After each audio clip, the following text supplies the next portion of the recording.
Seja bem-vindo ao Paternalcast. Hoje nós estamos aqui com uma visita ilustre, talvez icônica na primeira cidade do Brasil. Estou aqui com o pastor Vlamir. Ele hoje, atualmente, é o vice-presidente do Conselho de Pastores da primeira cidade do Brasil. Um dos fundadores desse conselho, não é? Pastor Vlamir, seja muito bem-vindo no nosso podcast. Estou muito feliz de receber o senhor aqui.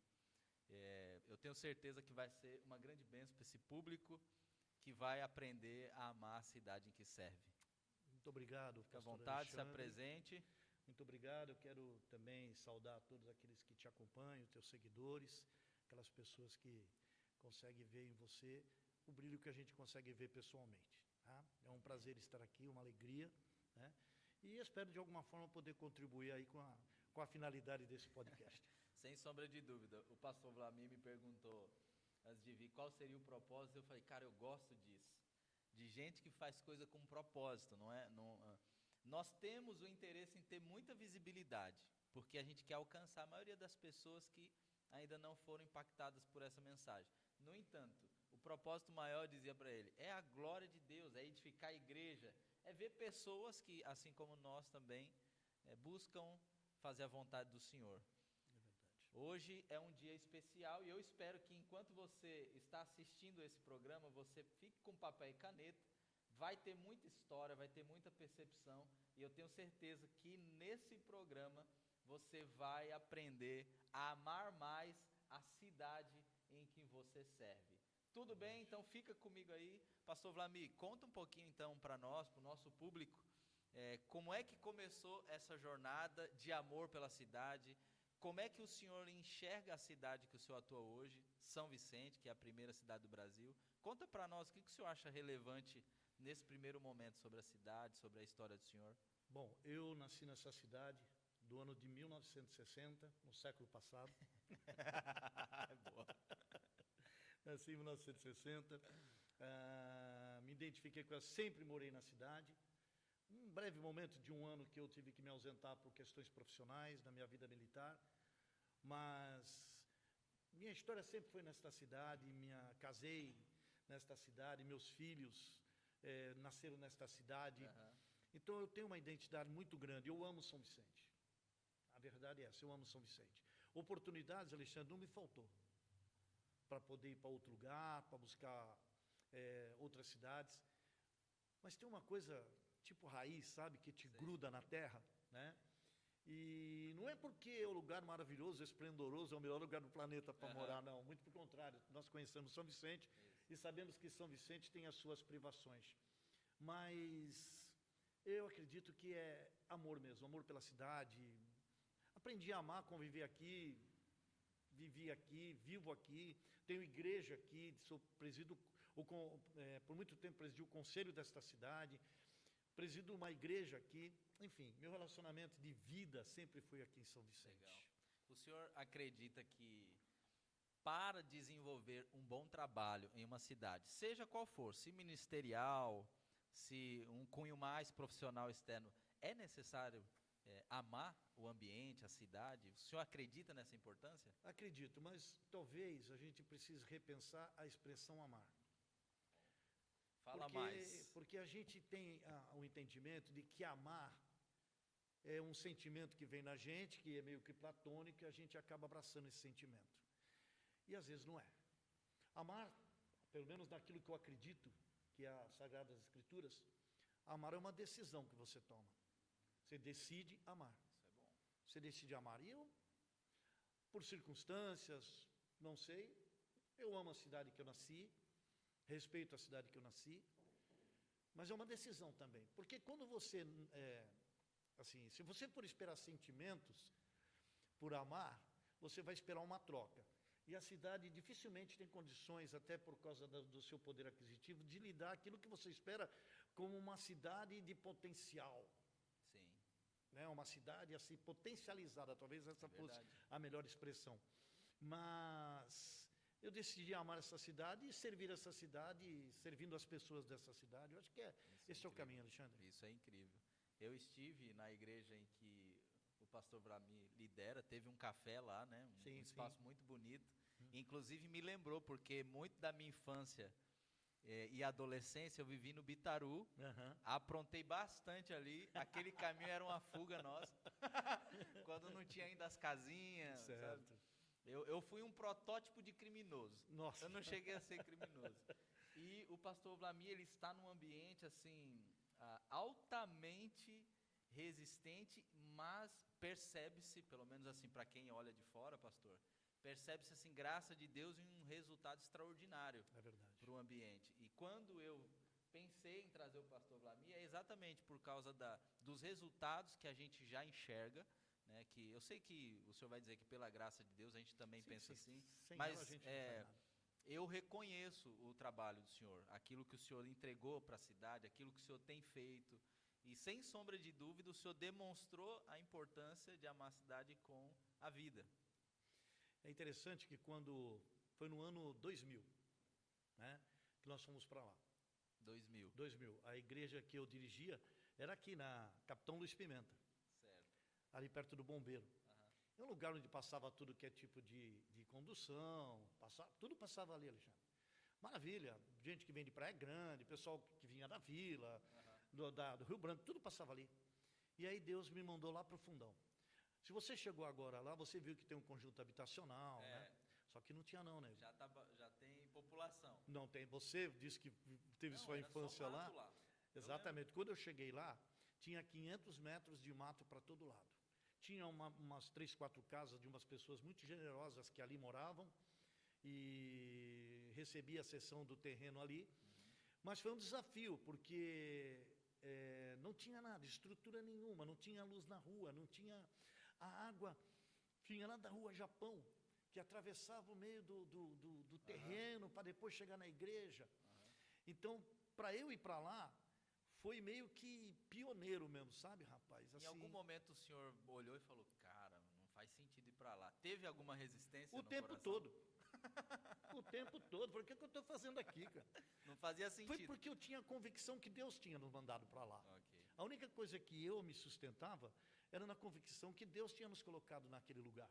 Porque quando você tem uma convicção no seu coração, você vai lutar contra você mesmo. Você vai lutar contra você mesmo. E o tempo todo, Alexandre. Nossa, cada luta, você construía, quebrava, roubavam as coisas. Para você ter uma ideia, eu conto isso em todo lugar. Na rua, não tinha luz. Mas eu tinha um povo, e a gente tinha igreja aqui, fomos para lá. Certo. E como é que meu povo ia por meio do mato? Aí o que eu fazia? Eu consegui uns braços não desses grandões que tem agora nos postes menores, e eu colocava luz nos postes, era poste de eucalipto, tinha 4 postes de eucalipto, mas não tinha luz de rua. Então eu coloquei os braços, aí eu liguei a fiação da esquina da escola, você conhece lá, tem a escola Jonas Rodrigues? No Joaquim. No Joaquim, então tem o Jonas ali. Da esquina do Jonas, que é do lado do Joaquim, até a igreja, aí eu puxava um fio, e colocava a lâmpada. Aí, por exemplo, eu trabalhava na parte da manhã. Quando era na parte da tarde, que eu tinha culto à noite, mas depois que a meninada saía da escola, eu ia com uma escada, com uma caixa de lâmpada, porque as lâmpadas que eu tinha colocado pro culto anterior, a molecada já tinha quebrado na pedrada. É verdade, isso faz parte da nossa história lá. Todos os irmãos, eu tenho irmãos que congregam comigo lá há 25 anos. Que conta a história. Nós fizemos agora 25 anos de nossas bodas de prata agora em julho. Uau. E foi muito legal, porque isso daquele tempo eu ficava maluco, né, rapaz? Você imagina. Aí de 5, 6 lâmpadas que eu colocava, eu trocava 3, 4. Que era tudo quebrado na pedrada. E aí quando o pessoal terminava o culto, que a última vida virava a esquina, que já pegava a luminosidade em frente ao Jonas Rodrigues, o Joaquim Lopes Leão, né? Aí eu apagava a luz da rua.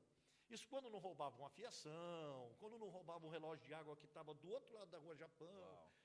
Não, eu sinceramente imagino o desafio, porque assim, eu transitei e andei muito ali no Bitaru, porque para você que não conhece, o bairro que nós estamos falando é Bitaru ali, é Bitaru, né? O pessoal diz que é um pouco Guamiú e Bitaru, isso, mas é Bitaru. Então, quando eu comecei a transicionar ou transitar naquele ambiente, foi em meados de 2003. Então, eu tinha 15 anos. Você tinha 15 anos? Eu tinha 15 anos. Então, talvez você tenha quebrado uma das lâmpadas lá. É provável, é provável. Então, eu lembro, não é, de como era ali. penso nessa jornada que o senhor viveu e realmente me leva a ter esperança de dizer assim, olha, existem referências, existem bons caminhos. Porque conhecendo a cidade como eu conheço hoje, e certamente o senhor bem mais que eu, e aqui é um dos assuntos que eu quero mexer com o senhor, São Vicente é uma cidade rejeitada. Se não é rejeitada, tem uma percepção de rejeição, tanto pelos de dentro como pelos de fora. Eu queria ouvir o senhor nesse aspecto. Como é que o senhor enxerga isso? O senhor entende que São Vicente é rejeitada de fato, ou se é só uma percepção interna e externa? Eu acho que é uma cidade esquecida. Tá. Mas eu vou falar isso metaforicamente. Porque assim, se você fala isso para o prefeito, e eu falei isso para todos eles que eu tive acesso, eles não gostam não. Falar que é esquecida? Não, falar que São Vicente é uma cidade dormitório. Ok. Porque se você for ver bem, a maioria, a grande parte do pessoal do São Vicente não trabalha em São Vicente. Agora sim, com a expansão do comércio, porque se você olhar qual a indústria que a gente tem em São Vicente, a gente tinha a Sangoban, a antiga fábrica de vidro, que agora fechou. E você não tem mais nenhuma indústria. Talvez na área continental, uma ou outra empresa grande. O forte da nossa cidade, que inclusive nós, de certa forma, desbancamos, ainda que não intencionalmente, Santos, é o centro comercial, que é muito forte. É o maior da Baixada, né? É muito forte. E nós sempre tivemos, no passado, problema muito de tratar a cidade como uma cidade turística. São Vicente nunca foi cuidada como uma cidade turística. Vide a nossa orla, de tempos atrás. Não estou dizendo agora, porque agora a gente percebe que tem bastante melhoria. O atual prefeito tem feito a sua parte e a gente não tem como negar. Sim. Não é verdade? E até agradecer a Deus por isso. Mas sempre foi assim. Eu me lembro, sabe, Alexandre, que tinha uma frase muito ruim do pessoal de Santos para São Vicente. Que quando você chegava em Santos, falava assim, como é que eu faço para chegar em São Vicente? O cara falava assim na praia, você segue o jardim, quando terminar o jardim e começar o capim, é São Vicente. Uau. Essa expressão era real, era real. Eu já ouvi aquela São Vicelva. São Vicelva, entendeu? Então, por muito tempo. Depois começaram a cuidar com mais carinho, com mais cuidado e tal. E São Vicente, ela tem uma característica, e eu não digo que isso seja ruim, não tenho ousadia de dizer isso, porque eu não creio que seja verdade. Eu mesmo estou no meio delas, habito no meio delas e lido com as pessoas que relação. É que São Vicente tem uma grande extensão de pessoas que habitam em favelas. Sim. O pessoal hoje chama de comunidade, tudo, respeito. Gourmetizou, né? Gourmetizou, mas é favela. Então, tem por exemplo, a maior parte das pessoas nessa cidade, eu ouso dizer, não tenho números exatos, isso aí é chutômetro, mas eu calculo, escutando de outras pessoas, de 30% a 40% das pessoas não pagam impostos na cidade, porque são muitas favelas. Então, quer queira ou não, isso acaba comprometendo o desenvolvimento da cidade, de uma forma ou de outra. Né? Ela acabou sendo esquecida. Exatamente. Pelas autoridades, pelas pessoas, pelo ecossistema regional. Quem o senhor acredita que esqueceu dessa cidade? O poder público. Entendo. O poder público, de alguma maneira, por mais que tentasse, não tinha força política, talvez, para lidar com o Estado, não tinha força política para lidar com o governo federal, porque nós sabemos que quem traz verba, quem cuida da parte da cidade, são os deputados estaduais, federais, e o prefeito muitas vezes tem que se esforçar para ir atrás de recursos, para melhorar a cidade, tudo. E nós tivemos aí, um tempo atrás, um problema sério na ponte que atravessa lá para a Continental. Não, para a Continental, isso. Né, que inclusive uma deputada aqui da região foi que levantou recursos no governo anterior. E agora, hoje, nós vemos aí o atual prefeito conseguindo, através do governo do Estado, a implantação do VLT, do Paracontinental. Tudo isso é muito bom, tudo isso é progresso, tudo isso ajuda e muito. Sim. O que tem, de uma certa forma, mudado o perfil da cidade. Muito bom. Uma coisa, a gente está falando da perspectiva política, uma perspectiva de sociedade, o que é importante. Eu gosto muito desse tipo de Uhum. assunto, de entendimento. Agora, eu quero trazer um pouquinho para aquela nossa perspectiva mais pastoral Certo. ou espiritual. Perfeito. Uma vez que a gente acredita na Bíblia como manual de fé e prática, a gente enxerga no Antigo Testamento aquela lei das primícias. Certo. Não é aquela lei que diz quando você santifica, por exemplo, o animal santo ali do rebanho, você está entregando ou consagrando todo o rebanho ao Senhor. Na lei das primícias, quando a gente consagra a primeira parte, significa que tudo mais é santo, é do Senhor. A gente consegue, sem forçar o texto ou sem forçar a escritura, trazer esse entendimento para a ideia de São Vicente sendo a primeira cidade do Brasil, consagrar o Brasil, fazer um aceno, movimentar o mundo espiritual a partir dessa primeira cidade do Brasil. Na prática, o que eu estou querendo pôr na mesa aqui é o seguinte, pastor: se nós levarmos a transformação para algumas áreas dessa cidade, sendo ela a primeira cidade do Brasil, configura, caracteriza, num ato de fé, profeticamente, que a gente está entregando, consagrando o Brasil ao Senhor, como é que o senhor vê essa parte mais teológica ou profética? Eu sempre acreditei nisso. Nós fizemos muitos trabalhos aqui na cidade de oração e até por ser a primeira cidade, né? A primeira cidade, a primeira Câmara das Américas, São Vicente tem na história do país, um papel preponderante. Embora não seja muito, nós temos uma disputa séria lá com, se não me engano é Cabralha ou Porto Seguro, que tentam Eles reivindicam esse título, né? O que é uma plena bobagem, nós sabemos disso. Mas, por outro lado também, irmão, a gente precisa entender que há na nossa nação uma deterioração da nossa história. Tá? A história que se ensina hoje nas universidades, nas escolas, tá? Ela vem carregada de... Qual é a palavra que eu posso usar? Misticismo. De desqualificar os heróis nacionais, a história do país. Porque um país sem herói é um país sem referência. Você entendeu? Então, a história, por exemplo, eu estudei aqui em São Vicente, eu fiz o meu primário no antigo Grupo Escolar de São Vicente, que é a ETEC, que tem ali em frente o Correio, na Praça do Correio. Tá? E depois eu terminei ali, e aí eu fiz vestibulinho, eu fiz admissão. Você tinha que estudar, o 5º ano era paralelo com o 4º, para você prestar concurso para entrar em escola. E a melhor escola da cidade era o Colégio Martim Afonso de Souza. Eu me lembro que quando eu passei do Grupo Escolar de São Vicente para o Martim Afonso, foi como se eu tivesse entrado numa faculdade. Era a glória para a família. Poxa, minha mãe toda orgulhosa. E eu fui estudar no Martim Afonso. Agora, por que eu estou dizendo isso? Porque a história do país que eu aprendi, hoje difere e muito da história que se contam nos últimos anos, os últimos 20 anos no nosso país. Transformaram os nossos ídolos em verdadeiros palhaços, essa é a verdade. Transformaram as nossas referências enfim, há uma luta para destruir heróis. Isso é âmbito mundial, isso é âmbito nacional, isso até na fantasia dos Avengers, né? Que mataram todos os heróis, agora os vilões é que estão passando a ser heróis para muitos. E a nossa cidade aconteceu a mesma coisa. Né? Nós aprendemos que a história que se conta é João Ramalho, que tem o nome da cidade, não passava de um déspota, um sem vergonha, um bandido fugido de Portugal, que se alojou lá em Canané e lá ficou. Entendeu? Verdade. A gente sabe que, enfim, Alexandre, quem domina a história controla o passado e o futuro de uma nação.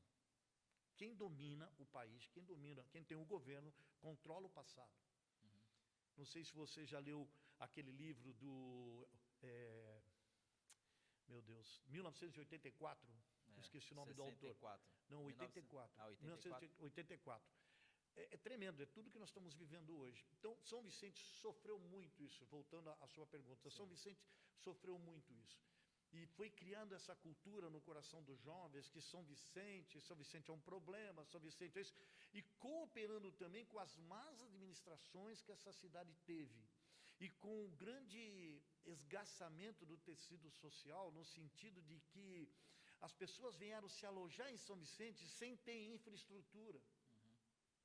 Foram vindo do norte, do nordeste, de outros lugares. Então, e o senhor acredita que isso que o senhor está falando, eu entendi, o senhor acredita que isso se correlaciona com a ideia de São Vicente como primícias da nação? Esquecida. Entendo. Entendeu? Ser colocada de lado. Porque nós temos o Porto de Santos, nós temos Santos que tem um porto. Por si só, é de grande relevância. Sim, é o maior da América Latina. Exatamente. Nós temos Cubatão, que tem as indústrias. Área industrial. Por si só, é de grande relevância. Nós temos Guarujá, que o turismo é explosivo lá. E tem uma parte do porto lá também. E tem uma parte do porto. Cubatão também tem uma parte do corpo, na parte da Cosipa, da antiga Cosipa, agora nem sei como é que se chama mais a empresa. Eu trabalhei lá há 6 anos e nem sei como é que chama era hoje. Era um sonho antigamente. Eu lembro que eu era criança, nossa, quando era para entrar na Cosipa, era o sonho de todo mundo. Meu irmão, quando eu entrei na Cosipa, no ano de 1981, minha primeira coisa foi desfilar pela cidade com o uniforme da Cosipa para passar nas lojas. E tinha crédito nas Casas Bahia. Os caras só pegavam te pegar no laço. Eu vendo para você, vem cá. Era Petrobras e Cosipa. Bom, enfim. E São Vicente, e Praia Grande, você vê a explosão que está acontecendo em Praia Grande, de turismo. Muita gente, irmão, inclusive pastores, muitos pastores, muita gente de São Vicente, trabalha em São Vicente no ministério pastoral ou em algumas atividades de São Vicente, mas moram em Praia Grande. É verdade. Entendeu? Então, até porque a gente é limitado no crescimento, tanto é que agora está melhorando a visão para a área continental, de se ver na área continental, porque São Vicente ficou realmente limitada. Está surgindo até a possibilidade de ter um porto ali, né, na área de São Vicente, no continental, estender o porto até lá. Né? Está surgindo, né? Estão falando disso bastante. Tem uma coisa, o senhor falou dos pastores, por exemplo, que moram em outra cidade. Isso. E atuam aqui. Eu vou contar aqui uma história, coisa do coração pessoal, ok? Não é doutrina para ninguém. Mas eu lembro que assim que eu voltei para São Vicente, que foi no ano de 2023, eu fui morar em Santos, pastor Vlamir. Porque então eu já estava com aquela sensação, bom, eu cresci na favela, mas eu queria alguma coisa melhor, comecei a empreender e comecei a estudar, e eu já tinha uma condição então um pouquinho melhor, e geralmente o pessoal quando fica bem em São Vicente vai para Santos, né? É verdade. Ou Praia Grande eu fiz agora. a mesma coisa, pastor, eu fiz a mesma coisa, e foi tão interessante que eu fui morar em Santos, gostei muito, foi muito legal, morava até muito bem. Quando eu estava me sentindo cada vez mais confortável em Santos, eu comecei a implantar essa igreja, a Yada Church, certo, a partir da visão que a gente recebeu do Senhor. E eu vinha de Santos para cá, eu fiquei tão constrangido, até que eu entendi que Deus estava falando comigo. Como você quer servir essa cidade, falar dessa cidade, promover essa cidade, se você não mora na cidade? Eu lembro que no dia que isso aconteceu, eu chamei minha esposa, pastor Vlamir, e falei assim, nós estamos indo voltar para morar em São Vicente. Aí ela, mas como assim? Eu falei, não, nós precisamos ter o nosso coração e os nossos pés na terra. Se Deus está nos entregando essa cidade, para que a gente contribua com tudo aquilo que Ele está fazendo, eu creio que nós precisamos estar lá. Aí, o que eu vou falar com cuidado, para os meus colegas ministeriais não me interpretarem mal, com todo o respeito, né? Eu sei que cada um tem aí o seu contexto. Sim. E não desce no meu coração um pastor servir na cidade e não morar nela. Certo. Isso é uma questão pessoal e de convicção pessoal. Porque eu acredito muito que pastor tem cheiro de ovelha. Não, mas pastor Alexandre, dá para eu morar em outra cidade e ainda assim ter um contato, um convívio. Eu creio nisso. Agora, eu fico pensando assim, você cria credibilidade e autoridade quando você mora na cidade, não é? Quando eu comecei a perceber que isso era uma coisa comum e eu percebi o meu desconforto, sabe quando foi? Não foi pensando nos pastores que não moram na cidade, foi pensando nos políticos que não moram na cidade. Certo. Foi pensando nos cargos da política da cidade que não moram na cidade. Eu sei que precisa ter toda uma técnica, um cuidado para colocar as pessoas ali no lugar certo. Eu sei o desafio que é você transitar entre política e técnica. Não é fácil. Não é fácil, eu reconheço isso. E não quero, mais uma vez aqui, simplesmente ser o crítico de quem não mora na cidade, porque eu sei que está associado à minha paixão. Aham. Mas o fato é que, como que seria uma cidade em que as pessoas que trabalham e servem, né, se essas pessoas também não fossem apaixonadas ou morassem nesse ambiente em que elas trabalham ou fazem a entrega delas? A partir disso, essa próxima provocação que eu quero trazer para o senhor, depois de ter entendido o que o senhor falou até aqui, como que a gente consegue pavimentar um bom caminho para essa geração? Porque eu me considero um jovem, mesmo tendo meus 36 anos, eu me vejo bem jovenzinho. É jovem. Como que essa geração do senhor, né, essa cabeça mais feita, mais experiente, entendendo um todo, às vezes eu não tenho visão do todo. É verdade. O senhor está ali como vice-presidente, mas já atuou como presidente do conselho. Às vezes chega lá um jovenzinho que nem eu, e diz, não, mas isso não deveria ser assim, isso tem que mudar. Qual é o conselho que o senhor daria para nós, para essa geração mais nova que tem paixão, às vezes tem sede, às vezes, pastor Vlamir, tem até o coração, sabe, de verdade, mas é precipitado, quer tudo na mesma hora. Que tipo de conselho essa geração experiente daria para nós? A verdade é o seguinte, quando o Senhor, lá em Atos 1:8, fala, ser-me-eis testemunhas, né? E a palavra testemunha não é alguém que presenciou testemunha, é alguém que está disposto a viver em certas situações até o martírio, porque a palavra testemunha, na verdade, é martírio. É a palavra martírio. E ele fala, Jerusalém, Samaria, Judéia, até os confins da terra. Mas começa em Jerusalém. Ele não manda abandonar Jerusalém. Jerusalém é o ponto de partida. E amar a cidade e incrementar essa ideia nos jovens, não tem outra forma a não ser, e aí a gente como ministro do Evangelho, a gente se depara com algumas limitações naturais. Sim. A falta de perspectiva é uma delas. Talvez a nossa cidade precisaria de mais investimento nas universidades. Qual é a faculdade de São Vicente? Então o jovem vai para Santos, se quiser fazer uma boa faculdade. Tem que ir para outra cidade. Exatamente. Precisaria de mais investimento. O amor na nossa cidade vai fazer com esses jovens que vão prosperar, que eles possam também investir na cidade que eles nasceram, que eles viveram, de alguma maneira. De alguma maneira. E outra, tem pessoas no ministério, e eu sou cristão, eu entendo isso, que são chamados por Deus para exercer o ministério mesmo, político. Eu entendo, claro. Eu entendo assim. O ministério político, para ser voz de Deus no meio da política. Claro. Entendeu? Então, quem sabe... É uma esfera da sociedade. Tá. Eu quero deixar uma coisa bem clara. Eu não sou concordante que crente só vota em crente. Começou por aí. Eu não sou concordante com essa teoria.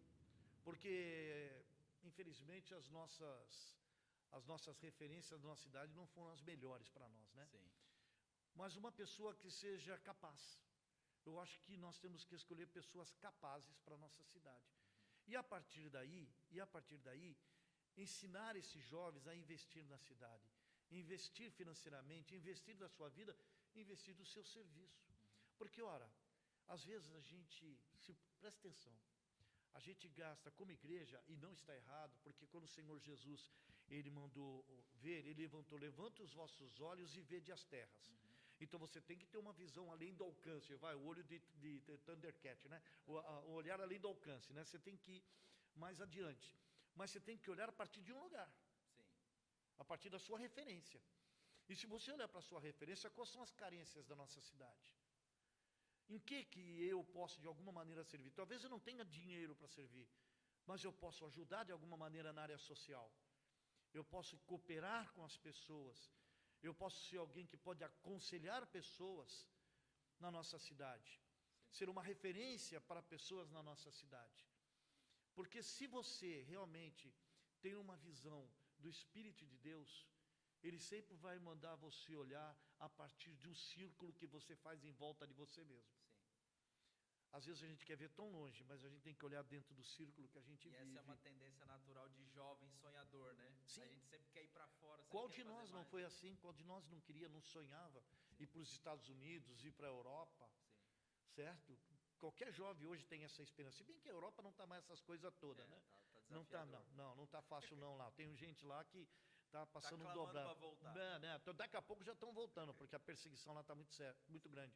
Mas se você pode servir ao país, mas a partir da sua cidade, investindo na sua cidade, trabalhando na sua cidade e cuidando de gente. Cuidando de gente. O que se fizer para uma pessoa pode mudar o mundo. Uma coisa interessante que eu li ontem, eu não sei se você leu. Eu vi na internet, rapaz, aquilo me abalou. Havia um evangelista chamado Mordecai Han, no ano 1800. Esse evangelista Mordecai Han, ele estava fazendo uma cruzada nos Estados Unidos. E nessa cruzada lotou de gente. Ele era um evangelista, lotou de gente. Dois jovens, chegaram na cruzada, tentaram entrar, não conseguiram. E aí, desanimados, porque não tinha lugar para sentar, eles estavam indo embora. E nessa que eles estavam indo embora, o porteiro pegou aqueles dois meninos que tinham 14, 15 anos e trouxe e falou: vem cá comigo, não vai embora não, vem cá, vou achar um lugar para vocês. Aí foi lá dentro, apertou um daqui, apertou o outro dali e encaixou os dois. Aqueles dois entregaram a vida para Jesus. Aqueles dois entregaram a vida para Jesus. Um dos meninos era Billy Graham. Uau. E o outro é o auxiliar de Billy Graham durante todo o seu ministério que fazia as cruzadas. Uau. Quem foi a pessoa principal? Billy Graham? Não. Mordecai Han? Não. Quem foi o principal? O porteiro. Uau. O porteiro. Uau.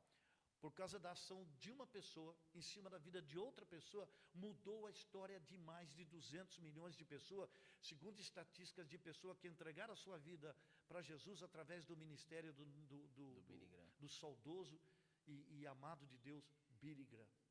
Então, muitas vezes, você não sabe de que maneira um sorriso, um abraço, uma forma de tratar uma pessoa necessitada pode mudar a história de uma pessoa. Muda. E o Billy Graham conta que ele tem o Modesto Manifesto. E esses números que o senhor está trazendo dele são factíveis, reais, porque se você não conhece, depois você pode procurar no Google Modesto Manifesto de Billy Graham. Um dos pontos desse manifesto dele é necessariamente nunca inflar os números das conversões e do alcance do ministério dele. E não era ele que contava não, era o pessoal do ministério dele, porque ele não estava preocupado com isso, ele queria pregar o evangelho, e muitos que foram ver Billy Graham pregar, falavam: mas cadê a teologia desse homem? Onde é que está a teologia? E a teologia dele era simples: Jesus salva, Jesus liberta e Jesus batiza com o Espírito Santo. Acabou. Uau. Então, eu entendo que o conselho que o senhor está entregando, então, para nós, jovens, sonhem, tenham perspectiva, mas atuem a partir do seu ambiente, da sua cidade. Exato. Porque como é que eu posso ser? Eu vou ser lá o que eu sou aqui. Não tem jeito. Então, se eu quiser fazer que Deus me use para grandes coisas, eu preciso fazer grandes coisas para Deus aqui. E o que é grande? É que você seja aquele que está na brecha. Onde houver uma necessidade, que você se encaixe, você fica ali para servir. Tão somente servir. Tão somente. A igreja, o ministério pastoral, só tem uma finalidade. E a finalidade não é ser reconhecido. A finalidade do ministério pastoral é a toalha e a bacia. Esse foi o grande ensinamento do Senhor. Não foi o cajado, nada. Os seus últimos atos, o Senhor Jesus sentou todos os discípulos, inclusive o traidor e um que o negaria, aquele que não creria, tipo Tomé, e ele lavou o pé de todos. Lavou o pé de todos. Então, Deus nos chama, Alexandre, para isso, para lavar o pé do nosso vizinho, para lavar o pé da nossa vizinha, do nosso parente, do nosso amigo, de pessoas que estão na nossa comunidade. De que maneira que eu posso ser de não ser servindo a nossa comunidade? Qualquer igreja que não serve a sua comunidade perde a sua relevância. Perde a essência. É isso. Perde a sua relevância. O Bill Hybels que diz que a igreja é a esperança do mundo. Exatamente. A igreja local é a esperança do mundo. Exatamente. Eu entendo e concordo, creio nisso que o senhor está dizendo. Eu queria ouvir do senhor, antes da gente começar a caminhar aqui para a nossa conclusão, na perspectiva de pastor e líder que o senhor tem aqui na primeira cidade do Brasil, em São Vicente, qual é o futuro? O que o senhor prevê para a nossa cidade, enquanto pastores, enquanto igrejas? Qual que é a perspectiva do senhor? Porque a partir de uma visão de futuro, de uma perspectiva, a gente geralmente planeja e tem estratégia. Eu queria entender como é que o senhor tem visto isso, a atuação da igreja aqui. O papel da igreja, Alexandre, é pregar o reino. É estabelecer o reino numa cidade. O reino de Deus. Não o império. Certo. O propósito de Deus não é que nós criamos ministérios gigantes para sermos famosos ou reconhecidos pelos outros. O propósito de Deus é estabelecer o reino de Deus entre nós. E a melhor maneira de estabelecer o reino entre nós é falar do reino, viver o reino, ensinar o reino e conviver dentro deste reino.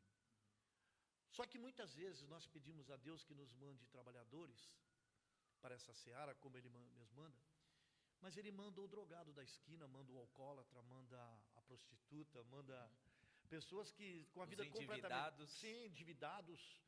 E são essas pessoas que Deus vai usar para ajudar você a estabelecer o reino. Não sei se você chegou a ver na América Central, há umas décadas atrás, tinha uma cidade lá no interior da América Central, onde toda a cidade era cristã. Não conheço. Até as frutas, até os legumes eram gigantescos. É verdade, é verdade. Para você ter uma ideia, a cidade toda se converteu. Haviam várias igrejas, a cidade toda se converteu. Não tinha delegacia. Delegacia tinha, não tinha delegado, porque não tinha sentido. Não tinha nem polícia. Não tinha bandido, né? Não, é verdade. Uau. Isso porque na década de 90 para 2000, por aí, é que rodou, inclusive pelas igrejas da região, esse exemplo, né, de uma cidade tomada totalmente por Deus. Então, é possível sim, estabelecer o reino. Mas mais do que estabelecer o reino, a gente tem que viver o reino. Uau. Viver o reino. Por quê? Porque quem vive o reino, vive nos princípios de Cristo.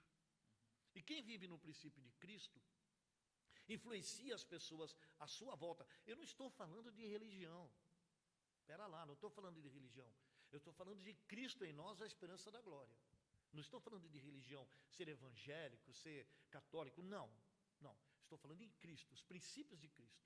Mateus capítulo 5, na vida de todos, que é a grande constituição. Se ninguém, eu até ali sobre isso, se as pessoas não conhecessem a Bíblia, mas vivessem Mateus capítulo 5, seriam os melhores de todos os cristãos. Conhecido como Sermão da Montanha. Isso, seria o melhor de todos os cristãos. Inclusive meu filho lá na igreja ontem pregou sobre isso, né? Foi uma bênção de Deus. Então, Mateus 5 ontem. Pregou em Mateus 5, aí está vendo? É o mesmo Espírito, né? Então, gerar nas pessoas a imagem de Cristo, através da pregação do Evangelho e do amor, né? Porque, de que adianta você dizer que Jesus ama e você não socorre o aflito, o necessitado, não socorre a pessoa que está passando fome? E entender esse contexto social. É isso. Qual que é hoje, na opinião do senhor, o espaço vago na cidade? Como a igreja hoje poderia preencher esse espaço? Então, são duas perguntas em uma só. Na opinião do senhor, qual é o espaço vago e como a igreja poderia preencher esse espaço? Assim, a gente comete um erro de achar que a gente, para fazer as coisas, precisa de político A, B, C, de prefeito A, B, C, que precisa de vereador A, B, C. A igreja já faz muita coisa. É que, infelizmente, não é contabilizado. Eu, como você disse, eu presidi o Conselho de Pastores por 8 anos, hoje estou vice-presidente, e eu sei dos meus irmãos. Eu sei dos meus irmãos que estão lá dentro da favela do México 70, lá na área continental, no Jockey, irmãos simples, trabalhadores, pessoas que não vivem de tempo integral, pessoas que trabalham, mas a partir daquela pequena igreja, eles socorrem pessoas, eles ajudam, eles tiram pessoas das drogas. A igreja tem feito isso, de uma forma muito, não vou dizer de unidade, mas assim, um pouco individual.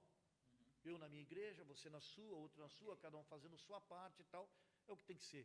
Mas se a gente conseguisse unir a igreja, unir a igreja em torno do propósito de Cristo. Naquilo que é essencial, né, pastor? Exato, irmão, exato. Porque assim, irmão, eu costumo dizer lá no conselho que antes de Jesus partir, ele orou pelos seus discípulos. E o que aconteceria depois da partida de Jesus? Viraria uma loucura. Jerusalém seria destruída, o imperador Tito destruiria, o general Tito destruiria Jerusalém no ano 70, viriam os imperadores mais cruéis, eles seriam jogados aos leões, seriam jogados virariam tochas humanas, mas Jesus em nenhum momento livra eles, não, Jesus disse que eles sejam um, como eu sou um contigo, ó Pai, para que o mundo creia que tu me enviaste. Então, o mundo só vai crer no Evangelho, quando não houver mais Iada, Adorai, Assembleia de Deus, Batista, mas o mundo lá fora conseguir olhar para a igreja como uma só. Porque nós sabemos que igreja não é placa. A gente sabe que igreja não é placa. Igreja é pessoa, é gente. São as pessoas, mas o mundo não sabe. E eles precisam ver a parte da unidade. Exatamente, porque enquanto a gente estiver se dividindo, uma certa feita, não sei se tenho tempo, mas uma certa feita eu estava no Conselho de São Paulo, e vários presidentes de conselho do estado inteiro, na época era o Jabes de Alencar que era presidente, e alguns pastores, ele ouviu mais de 80 pastores que estavam ali num grande círculo, e o pastor da cidade de Caraguatatuba, não é mais o mesmo, então posso falar só a cidade, ele disse, se for para reunir uma vez por mês só para tomar café, e ouvir uma pregação, eu fico na minha igreja. Aí o pastor falou, gente, nós fomos divididos, o pastor Jabes, quando chegou a vez, falou, nós fomos divididos tantos anos por causa de batismo, por causa de doutrina, por causa de besteira. Se a gente hoje, como igreja, conseguir se reunir para tomar um café, como irmão presbiteriano, batista, metodista, igreja independente, igreja dentro de convenções, se tiver todo mundo junto ali, sentado, tomando um café, como nós estamos aqui, irmão, nos relacionando em amor a partir do conselho.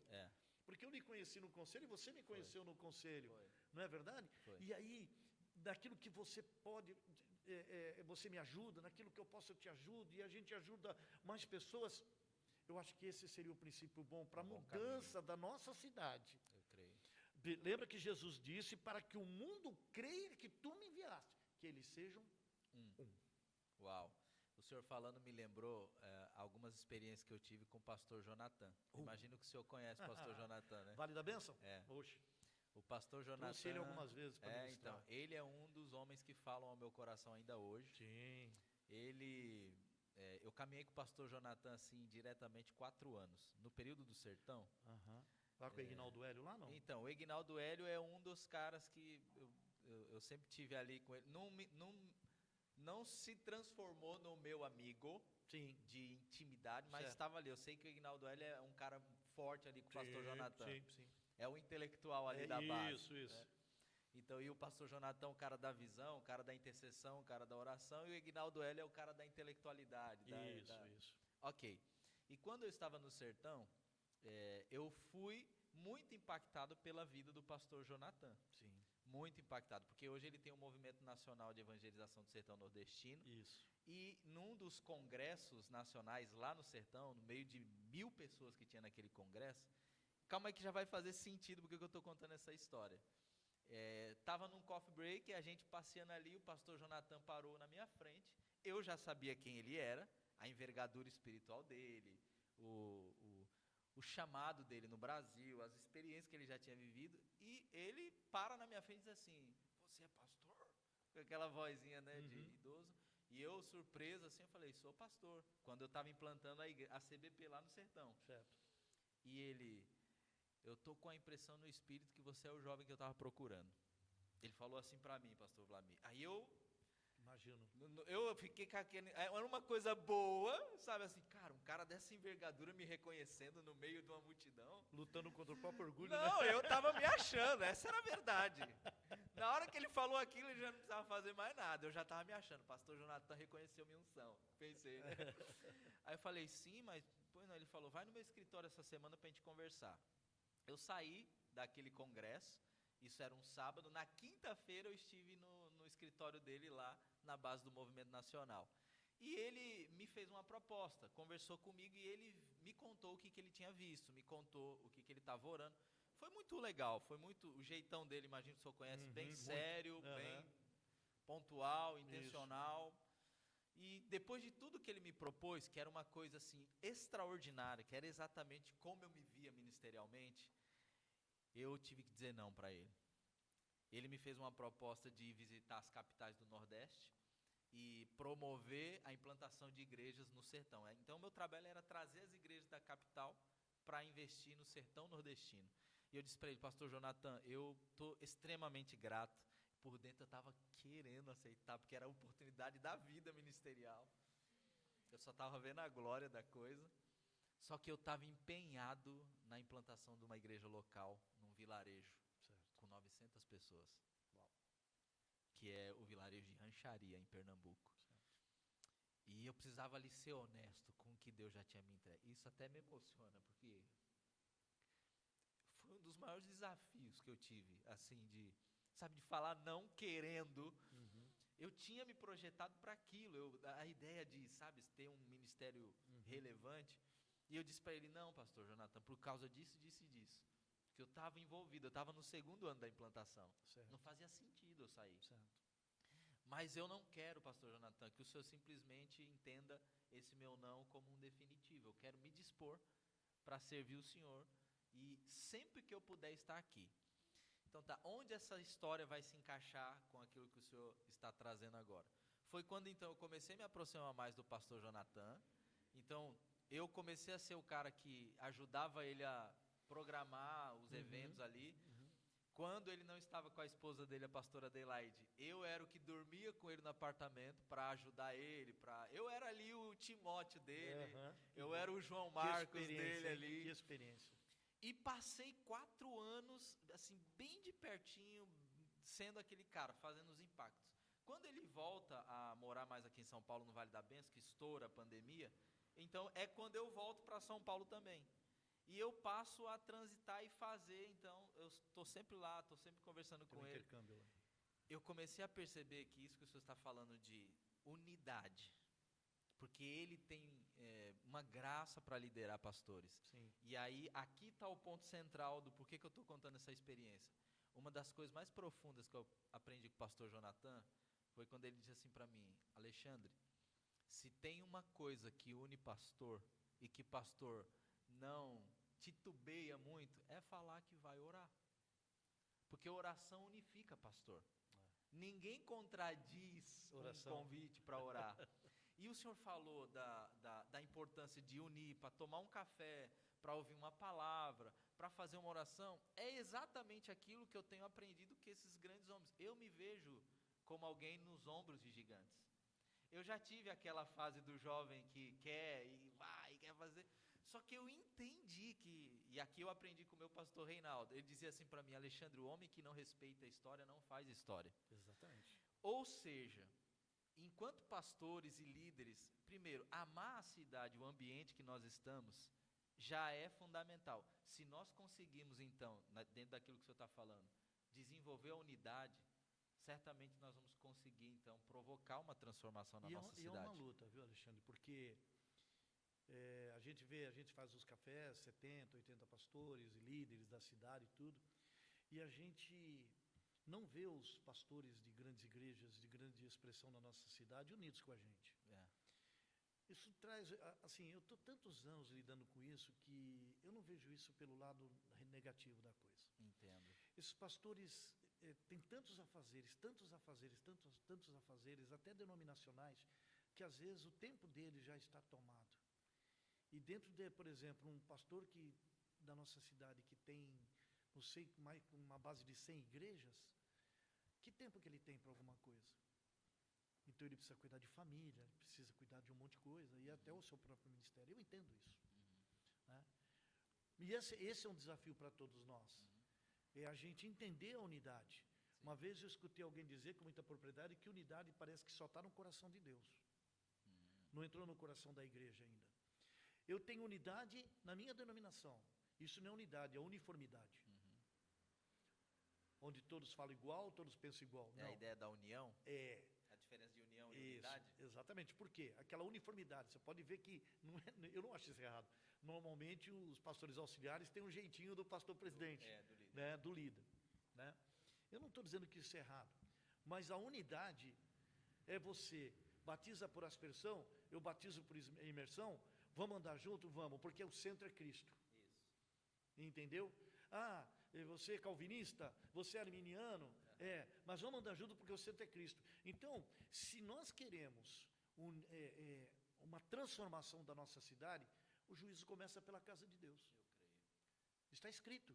Então, o que a gente tem que fazer? Como igreja, a gente tem que se unir e amar todos os pastores desta cidade. Eu quero ser bem generoso na minha palavra. Fazem com amor a sua parte. Eles amam a cidade, amam suas ovelhas, cuidam de pessoas. Seria uma desgraça para essa nação se não existisse o trabalho social das igrejas. A nação não suportaria o que está por aí. É um tipo de terceiro setor. Sim, porque o que a igreja ajuda é um negócio sobrenatural. É bem sobrenatural, a palavra é essa, né? E isso ajuda o poder público. E alguns prefeitos, algumas lideranças entendem a importância da igreja.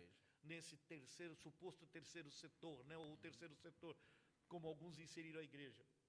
Então, para nós, eu acredito, se a gente quer transformar a nossa cidade, o bairro que vivemos, porque começa dentro da nossa unidade.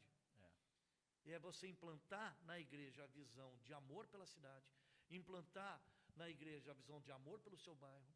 Em vez da gente falar mal da cidade, falar mal, é orar, abençoar.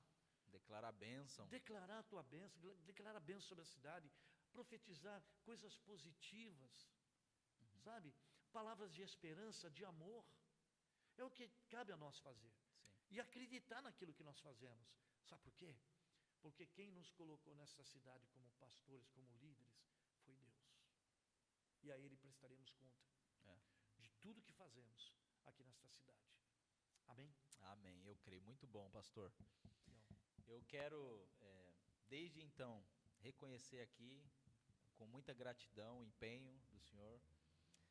Tenho buscado, tenho feito tudo aquilo que cabe a mim, a nós, na nossa comunidade, exatamente para exalar essa unidade de Cristo. Entendi a importância de andar em unidade, mesmo não concordando com tudo. Afinal de contas, o que nos une é maior. É maior do que o que E sem sombra de dúvida, a cidade de São Vicente vai ganhar muito com isso. Os pastores e líderes que nos assistirem, ou todo cristão que porventura assistir esse vídeo, vão ser animados a trabalhar a partir de onde estão. Eu quero, antes de despedir do senhor, dar um presente. Está aqui esse livro. Eu não sei se o senhor já chegou a ter. Não. Eu lembro que lá num dos nossos encontros no conselho, a gente ofertou 10 livros para aquele irmão que estava precisando, não é? E hoje, enquanto eu vinha para cá e orava, eu pensava no senhor e me veio assim no espírito. Presentei o pastor Vlamir com um dos livros. Esse aqui, pastor Vlamir, é um livro que... Agradeço, meu irmão. Eu escrevi, mas não escrevi. Por que eu digo que escrevi, mas não escrevi? Foram as minhas anotações de 10 anos na tenda do encontro. Em algum momento eu vou contar mais, eu construí um quarto de oração só para eu orar e ler a Bíblia. Certo. Com uma rescisão de emprego. Eu fui mandado embora, estava me sentindo rico. Eu já contei essa história lá, né?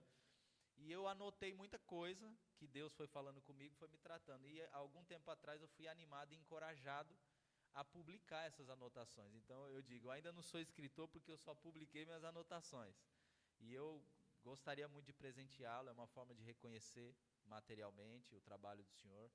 É um assunto que eu sou apaixonado, assim como tem os médicos especialistas em joelho e cotovelo, eu creio que essa é a minha especialidade, intimidade com Deus, relacionamento com Deus. Eu ensino muito sobre isso, eu vivo isso, e eu propago essa mensagem, e peço que Deus use a nossa vida, as nossas igrejas, para animar o nosso povo na intimidade e no relacionamento com Deus. Se o senhor fosse deixar uma última mensagem para as pessoas que nos assistem a despeito do amor à cidade, do trabalho, tanto para pastores quanto para cristãos, eu vou usar o termo comum só para diferenciar aqui da posição, qual mensagem que o senhor deixaria?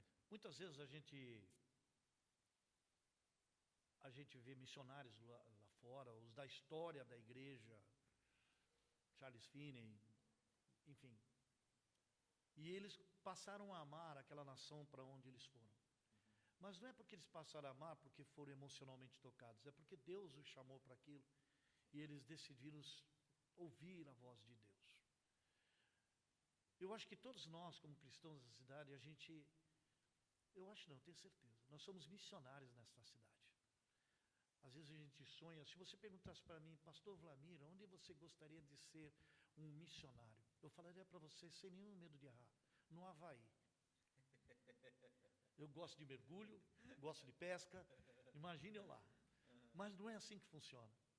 Deus nos chama para um lugar que é uma carência, é uma necessidade. E nós, irmãos, seja você pastor ou não, seja você um líder comunitário, nós somos plantados por Deus nesta cidade para fazer a diferença nesta cidade. Sim. E fazendo a diferença nesta cidade, estaremos no centro da vontade de Deus. Não é tempo de desanimar, é tempo de se animar. Amém. É tempo de implantar o reino nesta cidade. O nosso trabalho é árduo, nosso trabalho é difícil. Você não vai encontrar reconhecimento, você não vai receber tapinha nas costas, você não vai receber elogios, talvez você receba críticas, mas quando você está no centro da vontade de Deus, você tem aquilo que a Bíblia diz de paz com Deus. E paz com Deus é que realiza um homem. De que adianta uma pessoa ter tanta conquista e perder a sua paz interior? E às vezes perder a sua própria casa. Faça a vontade de Deus, sirva a Deus, louve a Deus pela tua cidade. Pastor, você que está aí na favela, você que está aí num lugar muito difícil, que às vezes você se pergunta, estou só. Não, continue firme, pastor, não desanima. Eu sei que a sua igreja é pequena, eu sei que tem pouca gente aí, mas não desanima, porque lembre-se do rei Davi. Davi matou um gigante, mas ele foi preparado para matar gigante, quando ele cuidava das ovelhas do seu pai. Há um tempo de cuidar das ovelhas dos outros, e há um tempo para cuidar das suas ovelhas. E é no campo, no deserto da solidão, em que se louva, e que se adora a Deus, serve a Deus com alegria, com desprendimento. Amém? E o que você está passando hoje é tão somente uma preparação, creia nisso, no que Deus tem preparado para você, porque aquilo que o olho não viu, que o ouvido não ouviu, e não subiu ao coração do homem, é o que Deus tem preparado para todos aqueles que o amam. E você, pastor, segue firme.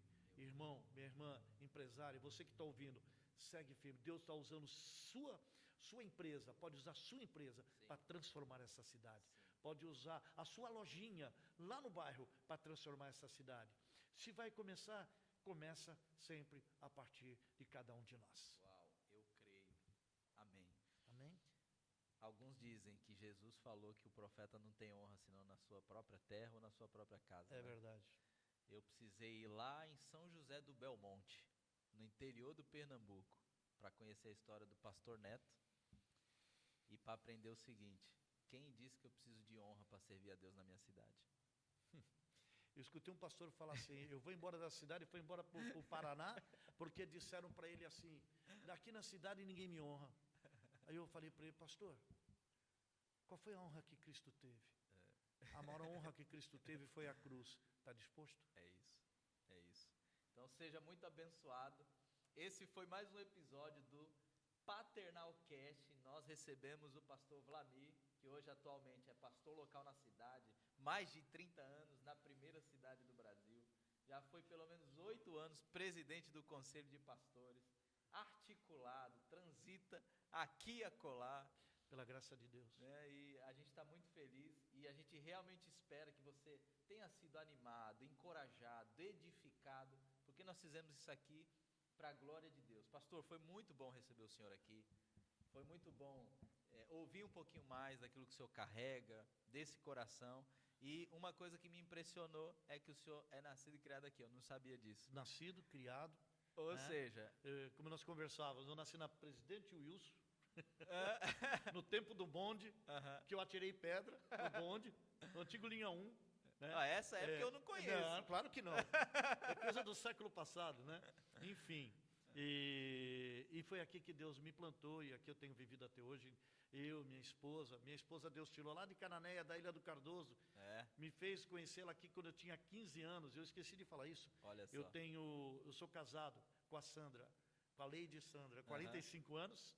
Tenho 5 netos, a Maria, o Davi, o Arthur, o Theo e o Lorenzo. Isso é corajoso, hein? Lindos. Querer lembrar de todos.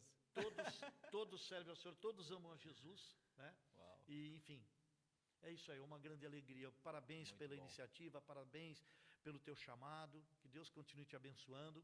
Você lembra de um detalhe que quando você chegou no conselho e você queria se vincular ao conselho, eu liguei para o seu pastor do conselho, lembra? Lembro. Me fala desse menino aí.